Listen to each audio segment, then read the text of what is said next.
wherever you are, whenever you're watching this latest edition of Vladcast, the program that gives you all the news about St. Vladimir's parish of the Russian Orthodox Church outside of Russia in Dexter, Ann Arbor, Michigan. We're here in Saline, Michigan with Il mio padre Gregorio, Father Gregory. I'm your host, John Hill. Father, it is a pleasure to be with you. Thanks, John. I'm always happy to be here. On this summer evening for our summer edition, or at least through July or part of July. Something We're kind of winging it here. We'll anyway, know when we're done. We were talking about some church things, and we're going to continue talking about some church things. Mm-hmm. Here we are, having started the fast for the apostles. Peter and Paul is the day that ends the fast. Correct. 2 apostles, so makes sense. But why Peter and Paul together? Why don't they? Each one of them seems pretty important. I mean, why don't they get each one their own day, and who put them together? That's true. They are really important, and because their ministries are Overlap? well, they overlap. They have so much commonality, and they're so important as the sort of most preeminent of the apostles. I mean, apostles, it's like children, right? I mean, we shouldn't probably have a favorite. But nonetheless, there are still I like unquestionable- Bartholomew. Yes, I do too. But anyway, Peter and Paul played a very important role in their own ways in the very nascent apostolic church. And, well, the church in its wisdom decided that they should be celebrated together. And sometimes Did they ever have their own days, and then somebody I decided don't to think put them so, together? actually. I mean, maybe there was in the catacomb church or something like that at the time when we don't have really good records, but it seems that they've been together since the church came out of the catacombs. And it's a universal feast of the church, too. I mean, it's celebrated east and west. It's a really quite a very big deal. And, so they've been together for all of this time. And it's interesting, too, because the next day we celebrate the synaxis of the 12 apostles. And it's almost like one That's of the... what we get Bartholomew. Right, and that's almost like one of the And James. 12... James and, all the... Simon, and it's because it's like one of the great feasts. It's very common, like on Pentecost, day after day of the Holy Spirit. Annunciation, day after synaxis of the Archangel Gabriel. And so on and so forth. So this feast, although strictly speaking not counted as one of the 12, is a really big one, and the fact that it has a Lenten period to help prepare for it should really drive home the point to us that this is something really significant. And so I think people sometimes downplay it because we don't count it as one of the 12 great feasts, but if there's a Lenten period to precede it, to help prepare us, it means that we should participate in the feast. We should at least go to vigil if we absolutely have to work on St. Peter and Paul. But I mean, When is that? It's the 12th of July. 12th of July. And I knew that. What day this year? I think it's a Thursday. I am just kind of trying to see in my mind's eye the calendar. So we're talking about 99% it's a Thursday. Thursday morning liturgy. Thursday morning liturgy. Right. The And- vigil's Wednesday evening. Exactly, and although some people absolutely might have to work on Thursday, there's sometimes you have a meeting or whatever. But it's also important to remember the concept of the liturgical flu, and that sometimes we need to use sick time to get spiritually healthy. Liturgical flu. Yeah, Is it contagious? I hope so. Yeah. Because it would be nice if everybody was able to just call in and say, you know what, I need to take the day I today. have the liturgical flu. Right, and well, you may not say that exactly, and we certainly don't want to promote lying, but we definitely need to become spiritually healthy. And I think that we need to see our sick time that we get at work more broadly than just like, well, I'm physically sick. We're all spiritually sick, and we need to have some spiritual healing. Coming to liturgy on a day like this would be very helpful. But if you absolutely can't, there's always vigil, and that'll be 6 o'clock on the Wednesday, the 11th. I hope that everybody can at least participate in one of those two services. You know, we fast, we're preparing ourselves, we're struggling a little bit more, And then to just not participate in the feast at all, I think it's kind of sad. It's like doing Great Lent without Pascha. It just seems wrong. So We fast a long time. we do. This year it's a long time. Pascha was on the early side. Next year's going to be quite late, 28th of April. So 20 days later than it was this year. But which means that the fast will be 20 days shorter than it is this year. But because Pascha was a little bit on the early side, then this Lenten period is longer. So just to review, the Lent always ends on a fixed date, but it begins on a movable date, which is related to Pascha. So if Pascha is early, the Lent is longer. If Pascha is late, the Lent is shorter. It's just kind of like rolling the dice every year. Maybe not the best metaphor. Right, but exactly. Unless we're really super familiar with the. I mean, I couldn't tell you what Pascha is going to be in 2020. I know next year's the 28th of April because I had to look it up for something. I can't remember what. But in any case, we're usually within that time frame. Although my son was born on May 4th, and that was Holy Saturday that year, so that was a super late Pascha. I think that St. George could even fall on Holy Saturday. Something like May 7th, May 6th, May 7th is the latest that it can be. In any case, usually it falls in the kind of middle of April, and this coming year is a little later, but this year it was early, and therefore it's not quite as long as Great Lent, but almost. Okay. But it's not as strict, though. Yeah. And I think that's important for people to understand. We still abstain from meat and dairy products, but fish is allowed quite often. Quite honestly speaking, many people eat fish quite a bit during this Lenten period. I think that it's important for us to not just disregard the fast. There are fruits and vegetables just beginning to come to the market now. The remission Lent is great from that point of view because you just got sweet corn and watermelon and all kinds of stuff, so it's not so squash, zucchini, just zucchini. Yes. Did I ever tell?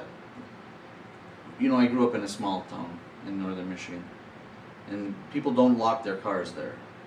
Except that's a Vermont joke, actually. Oh, is That's, it really yeah. about the zucchini? Oh, okay. The Upers must have got hold of it somehow. Could have. But in any case, it's good that we will participate in this Lenten period, prepare ourselves for the feast of St. Peter and Paul. Okay. Well, I like your explanation of why they come together. I have my own theory, of course. Maybe I'll share it. Okay. Okay, I'll share it. They both start with P, so they decided to have them on the same day. That's true from alphabetical order point of view. They are the two apostles, and one comes right after the other. Well, but you'd think maybe they would put Philip in there too. But or is Philip Greek, spelled in Greek with a different letter? Correct, it's an F. So that proves my theory. Well, it at least lends some credence to it. Yes. Some very little credence, but some credence. All right, and so to get us through to this July 12th Yes. date, are there going to be any significant milestones that we could liturgically? It's a little bit different than Great Lent, where each week kind of carries you forward a step until you get to Pascha. The Apostles' Fast doesn't have that, and so we're trying to develop. What you make your own every year, like what pops up that's on the regular, non-movable calendar. Yeah, to me actually, it's the first couple of Sundays are really important in the Apostles' Fast, and they're always the first two of the Apostles' Fast. So they are kind of a movable thing. They're kind of still connected to Pascha, I guess you could say. So this coming Sunday, the first Sunday of the Apostles' Fast, will be All Saints of Russia in our parish. Well, what did the Romanians do? They do All Saints of Romania. The Greeks do All Saints of Manathos. So each local church has their own kind of celebration on this day. And you say that we're not organized as a religion. Well, we are. That seems somewhat. pretty. Yes. Pretty. That's a pretty late addition, though. The Feast of All Saints of Russia was instituted in the late imperial period. I don't know the date exactly, but Serbs do All Saints of Serbia. Yes. Yeah. So it's predictable. This was one of those sort of universal decisions, which was I think good. And we need more of those. We do. And then the next Sunday after that, at least the way that we celebrate in our parish, we do All the Saints of the Turkish Yoke, which I think it's important that we not lose touch with that. It was a very important time in the church, although it didn't really touch the Rus, or the Russian Empire, I guess at that time. I like that we're thinking about other nationalities in the Orthodox family. I think it's important because Orthodoxy is one of the great strengths of Orthodoxy. Orthodoxy is its diversity, and I don't think that I think it's very important for us to embrace that. So anyway, Okay. those 2 Sundays I think are very important and very helpful.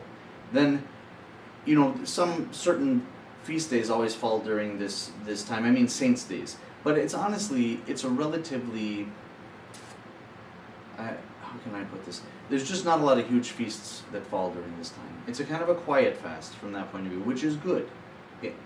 I would argue, because we've just finished Pascha, all the celebration, Pentecost, huge celebration for 50 days. And now it turns out that there's not a huge number of big saints which are commemorated during this time, and I think that's okay, because We'll catch our breath. yeah, a little silence is good. A little quietness helps us. Remember, when Prophet Elias was looking for God when he was in the cave, he wasn't in the fire, he wasn't in the earthquake, he was in the calm Is this breeze. the still small voice? Yes, and I think it's good for us, and maybe this Lent sort of helps us in that way. So I think we want to try to be at church whenever we can. Of course, we'll continue to have Wednesday evening services, and we're trying to really bolster the what we're offering on Wednesday. So we have the Akathist that we do at church. We have a Bible study in Adrian, and now we're going to begin next week with a gathering at Father Moses' house in Ypsilanti. We'll have a small compline, and then there will be a spiritual discussion. Yeah. So I think I hope that we'll continue to kind of grow Wednesday, because I think that it's really important for us to touch the church and to touch the community outside of Sundays. And midpoint of the week, that I think is really great. God willing, 2019 we begin instruction in the parish school. We'll start having liturgy every Wednesday morning. That'll be kind of the part of the chapel program for the school. So I hope that we're going to strengthen that. Wednesday during Great Lent is such an important time. We have pre-sanctified. It gives an opportunity for everybody to come together. I think that's a model we want to take out of Great Lent. We want to leave it there, but we want to also take it out and continue to try to make Wednesday a day when people get a chance to touch the church and touch their community between Sundays. Okay. John of San Francisco. Yes. That always falls during this Lenten period. St. John reposed on the 2nd of July, and when he was glorified, it was decided that his commemoration would officially be on the Saturday closest to that. And we tried to do that for a while in our parish, and it just never really worked out. Maybe because those Saturdays were really close to the 4th of July. I don't remember, actually, honestly. But at some point, maybe 2-3 years ago, 4 maybe, I don't remember, we decided to just say, we're going to do it on the 2nd, that's it. We're not going to... Got a blessing, of course. Yes. And it is his day. I mean, it's on the calendar. It just, for sort of convenience of everyone, it was being moved to Saturday. And I mean, but it wasn't all that convenient. It turned out it wasn't. It was actually less convenient than serving it on the 2nd. So, and it's become kind of a special day in the parish. For instance, this year we'll have a baptism after the liturgy on the 2nd, and I think it's become something really nice where people can sort of know a couple days before 4th of July, maybe I'll take a couple of days off and add the 4th of July to that and come to church on the 2nd. So anyway, it'll be the 2nd. Okay. What else can we look forward to before the fast? That's kind of a long weekend. It's a great weekend. We'll have 3 liturgies that weekend, in that the Saturday of the 30th is the All-English cycle. So we'll have liturgy then. Of course, we'll have liturgy on Sunday. Saturday morning? Yep, Saturday 10 o'clock? morning. No, not 10. 8? I think it's at 9 this month. I wish at some point we more or less do it at 9 every time. Once in a while at 8. So I think it's at 9 this time. And then we'll have liturgy on Sunday as usual, and then on Monday also. So it'll be a nice, robust weekend at St. Vladimir's. 30th, 1st, 2nd. Yep. And Yeah, it's true that sometimes people began to travel and have the holiday then, but people also travel to us at that time, come to visit relatives and so on and so forth. So I think it's We nice. welcome them. Absolutely, and we hope that they'll join us then and continue to join us whenever they're in town. Okay, so looking at this June, early July, what's going on in the non-liturgical life of the church? Well, so we've got, from the diocesan point of view, we have final exams and thesis defense coming up for our students this coming weekend. Pastoral school. Yep. So that's a big deal for those students. This is what they've been working for their whole time there, and it's oral exams, and it's Now, very do they have to interesting. actually show up in Chicago for this? They do. Yes, everybody has to do that. We have occasionally the students who are really far away, like Australia or New Zealand or whatever. Sometimes we set up a Skype call, but generally we want people to be there. And so we have 4 graduates this year, which is good. That's a good class for us. We usually do 3, 4, something like that. So it's a good class, and we have some really good students. And really looking We had a forward very to good it. student who was ordained recently. Yes. Shout out to Father Thomas Yes, in Father Thomas. Fort Wayne. In Fort Wayne, yeah, and he's graduating. So he was ordained just a few weeks before graduation, so his life is just, a complete mess now, I'm sure, but it'll be something that he'll look back on fondly. I'm quite certain of that. So yeah, we have, and one of the graduates will be ordained the day afterwards, on the day of graduation, so Saturday is the exams, and Sunday he's going to be ordained a priest. We're going to do that at the cathedral? Yep, and we're starting a church in Little Rock, Arkansas. Little Rock? Yeah, he's going to be the No priest kidding. there. Yeah. Yeah, Little Rock has surprisingly few churches. It's a good sized metropolitan area, Yeah. and there's no church there that uses the old calendar at all. Oh. So anyway, I think it'll work out well. His wife is from the Midwest, so I mean he's from the South, but she's from Wisconsin, so I think everything will work out just fine. Little Rock. Yeah, so that's Now, really what nice. other Russian Orthodox churches are there in Arkansas? We only have one, and it's in DeQueen, which is kind of closer to Texarkana than it is to Little Rock. And we realized that the people have been traveling from Little Rock more than 2 hours to go out to DeQueen. That's And dedication. that's dedication. Those Southern people do like their religion. They do. Well, good for them. Yeah, so that's something really exciting. I think that's great. So that's happening. What's the this name coming of weekend. this church in Little Rock? It's the it's named after the icon of the Mother of God, Seeker of the Lost, which is a really nice name for a parish church, I think. Okay. Yeah. So we try to name the parish churches in the diocese not after like Ascension or Theophany. The bishop has to be in the cathedral for them, for those. So we try to choose feasts where he wouldn't otherwise have to go somewhere, and also to think about the weather. You don't want to have a feast day in Arkansas in August. I'm sorry, it's 105 degrees. Really? I and never 105 thought that humidity. it was that deliberate or. It doesn't always work out that way, but That kind of you takes sort the fun out of it. Well, I don't know. I think it makes it. You really want the bishop to be at your feast day. Yeah, that's true. And so I think you have to think about those things a little bit. I mean, it still doesn't always work out that way, but if we already have one church which is named after a saint, try not to do another one because the bishop can't be in 2 places at once. So anyway, it's named after the icon Seeker of the Lost, which is a beautiful icon, and I think it's probably the only one in the Russian Orthodox Church in North America which is named after that. So Oh, that's neat. yeah, Okay. yeah. So that's going on. Now we got 2 churches in Arkansas. Yeah, exactly. We're increasing quickly, and I think that the church is growing a lot in the South, and so this is we hope that this is going to continue to happen. Yeah. So the diocese, we got the Eastern Diocese and the Midwestern Diocese. What southern states are in our Midwestern Diocese, and what goes? Mississippi River is the delineation. So Mississippi is in the Eastern Diocese, Louisiana is in our diocese, for instance. But Arkansas is east of the Mississippi. I don't think so. Yeah. Is it? Maybe not. You're right. It's the west. I'm pretty sure they use that. So okay. anyway, that's the line there. So we have Louisiana, we have Arkansas, we have Texas. Texas in and of itself is it's huge. Oklahoma. We have Oklahoma. How many Russian Orthodox churches? In Oklahoma there are 2 now. We got a lot of work to do in this. We do. But at the same time, there's growth in Texas, there's growth in Arkansas now, so we have a lot of hope. Make more priests at the pastoral school. Right, and that's what we're working to do. And thank God we've been able to increase our the number of students that we have, and we hope to continue to do that. God willing.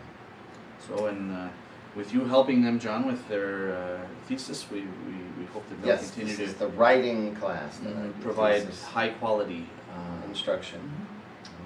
Yep. I try. So that's going on this weekend, and then right after that, right on the heels of that, is the Diocesan Assembly, which happens every 3 years, and that's in Chicago too. So who assembles and why? All the clergy and laity as well. The parishes are allotted. Is this delegates. where we elect delegates at the annual meeting? Right. Sometimes at the annual meeting, sometimes they're at the parish council. Just kind of depends on the situation.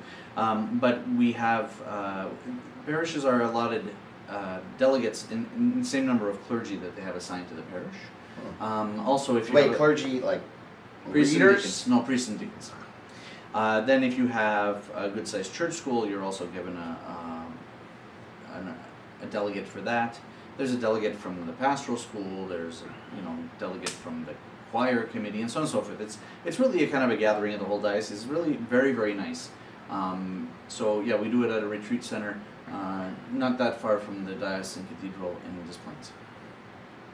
Very good. Yeah, so that's coming up too. And we got camp coming up. Camp is coming. Starts in July. This is the Vladimirovo. Camp is coming, and our campers have been busily preparing themselves, and not this weekend, but next weekend they're gonna do a varka. So we will. Where?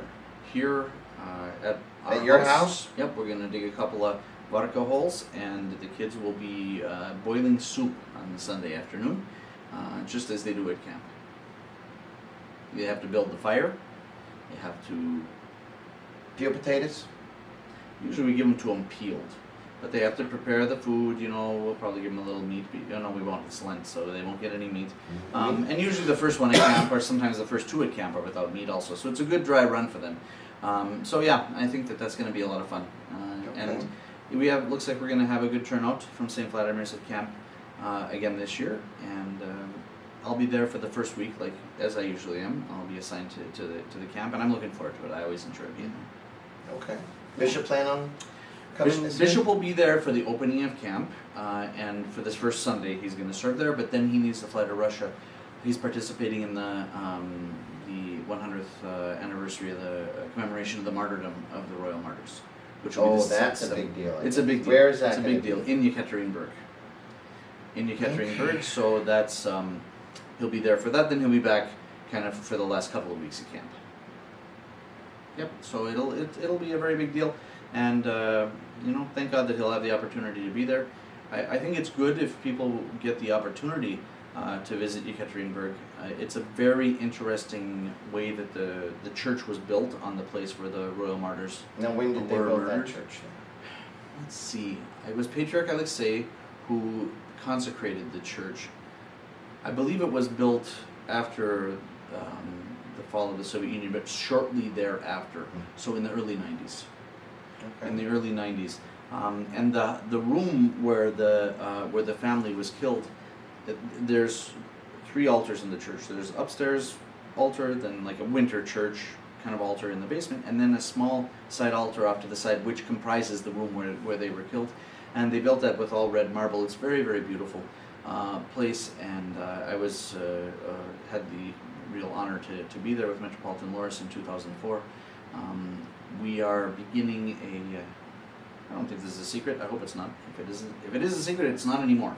We're founding a pilgrimage center in the diocese, and we're going to be having more pilgrimages available to Russia, to the Holy Land, to Mount Athos, and so on and so forth. So I think that this will be one of those places that people would like to go, and we have the opportunity now to be able to provide them.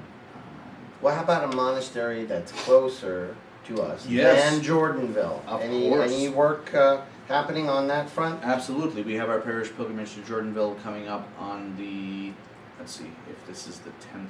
The 24th is the Sunday. So the pilgrimage group will leave from St. Vladimir's on the 22nd. That's the Friday in the morning, as usual.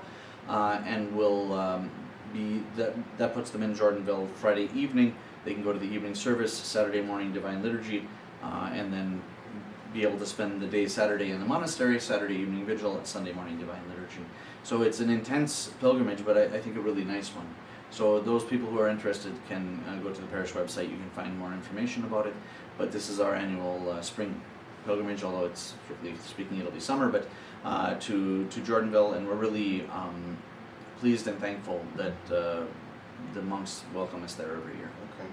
Well, I've been to Jordanville, Father, and it is a wonderful, very spiritual place. But the drive is also intense. It is. I'm wishing for our own monastery in the diocese. Preferably upper Midwest. Oh wait, there is one. There is Why one. don't we go on pilgrimages there? Well, Because it's just as far as... it is exactly as far as a 10-hour drive either way. Hmm. Although you stayed in the state of Michigan, but anyway.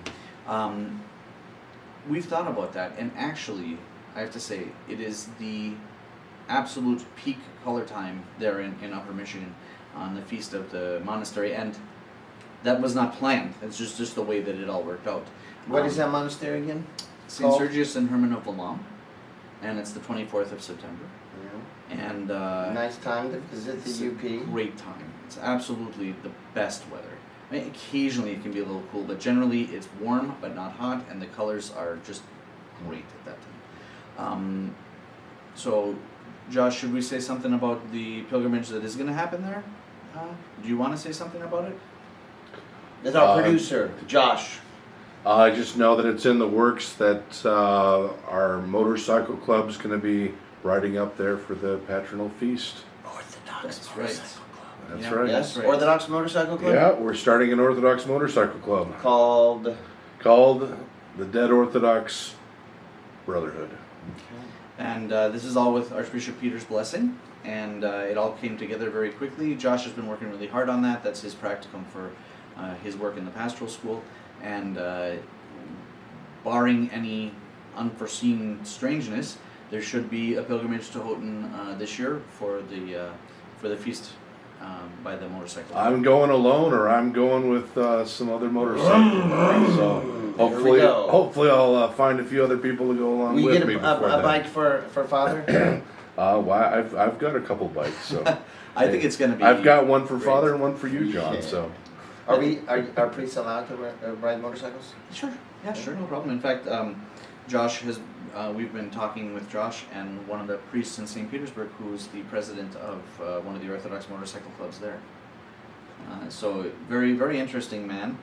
When I was just there, we went to his church, mostly because not for this reason at all. Actually, it's in the same neighborhood where Nathan lives, more or less. Oh, in St. Petersburg? In St. Petersburg. And the relics of St. Catherine of St. Petersburg, who's a new martyr, are there. And so we went to venerate her relics. She has relatives who are friends of ours. So we went to venerate her relics. And Nathan just asked, is the rector around? And he was. And it turns out that he's the president of the motorcycle club. There's two big motorcycle clubs, Orthodox motorcycle clubs in St. Petersburg, and he's the president of one of them. So And a priest. and his English is outstanding.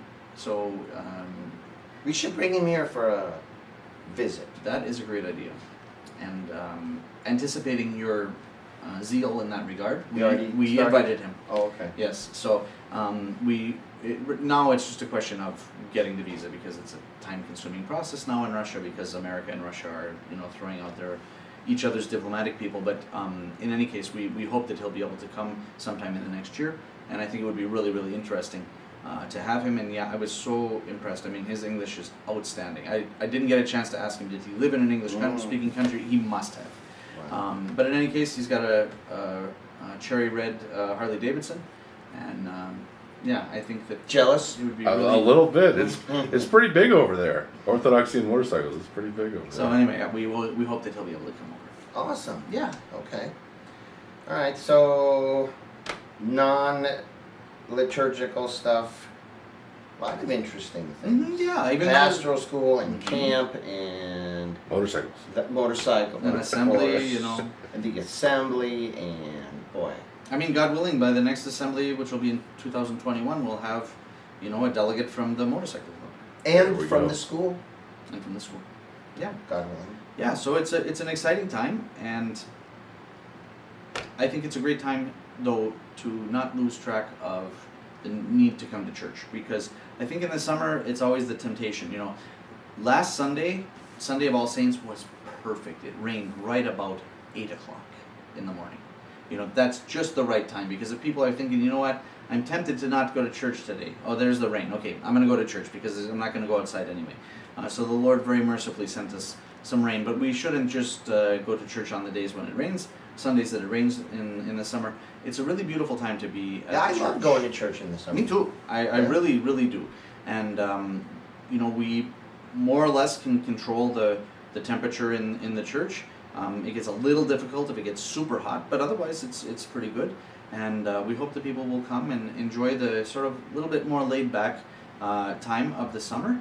A lot of times we have a nice long coffee hour, which is for several hours, our meal afterwards on the summer Sundays, and it's really, really pleasant. And it's not going to be hot. And we could ride motorcycles afterwards. That's true. That could happen. If that's your thing. You could come and check out the cemetery, which is almost done. Also, they're working really hard on the cemetery. What? Our cemetery? Our cemetery, yeah. It Wait. should be done in a couple of weeks. Well, what about the landscaping? Well, that part we'll have to do. But as far as the part that the excavators are doing, that should be done in a couple of weeks. That'll be all the roads, all the pathways, everything. Then shortly thereafter, we'll be putting on a call for people to come, and we'll have a work day to get it seeded. We can do that. We seeded the whole area around the retention pond and all that other construction that was done. That turned out real well. So we plan to do an afternoon, and that should be enough to put the seed down in the cemetery. And this time of year, it should be growing really fast. So we'll probably have it blessed, I would think, sometime around St. Vladimir's Day, maybe even on St. Vladimir's Day. So that's pretty exciting. Yeah. All right, so come to church in the summer. Exactly. And send your kids to Vacation Bible School. Exactly. We didn't talk about that. We talked about the Royal Martyrs, and it's always on the week of the Royal Martyrs. It has been for like 10 years at St. Vladimir. So it seems that that's our tradition now, which is a good one.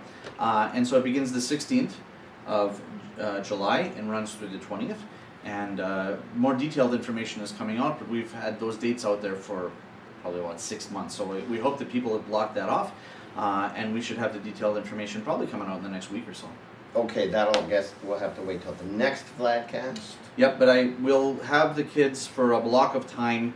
What we've done the last few years is have them come in the morning, something I think like 9 o'clock or 8 o'clock. I don't quote me on this, and then we stay through lunch and a little bit later, but not quite to dinner, so like till early to mid-afternoon. 3, 4? Yeah, something like that. Okay. And it's really great. It's really great. It's a lot of fun. Kids love it. They do. They really Parents love not having the kids the whole day. And I think the parents really like the fact that the kids are getting not just sort of housed, but that they're enjoying sort of spending time with their Orthodox peers and learning a little bit about their faith also. So it's very nice. Why not have them learn a lot about the faith? Well, they do, but if I say a lot, I don't want to intimidate Yeah.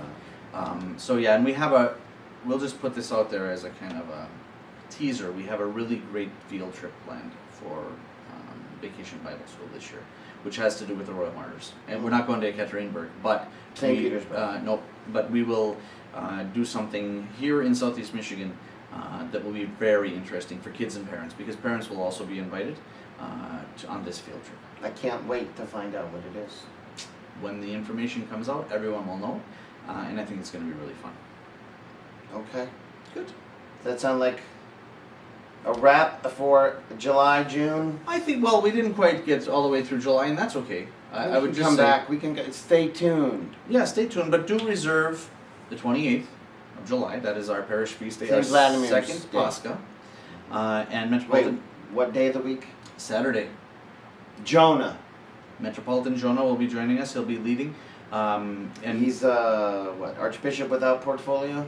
Metropolitan without Metropolitan Yep. without. Yep. And we sometimes people may not understand, why is Bishop Peter not coming.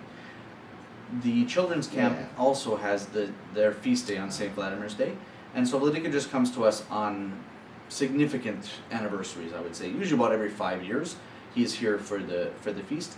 but this isn't one of those significant years. And so Metropolitan Journal kindly agreed to come, and that's nice because it is really pleasant to have the hierarchical services at your feast day. That's what it should be. Like I said, it's the second Pascha, the second most important day of the year in any given parish is their parish feast day, and to have a hierarch come and preside is, I think, really appropriate. And God willing, Proto-Deacon Alexander will come from Chicago too, so it should be very, very nice. Okay. That does it for your latest installment of Vladcast. Keep watching for the next episode sometime July-ish. Ish. Goodbye.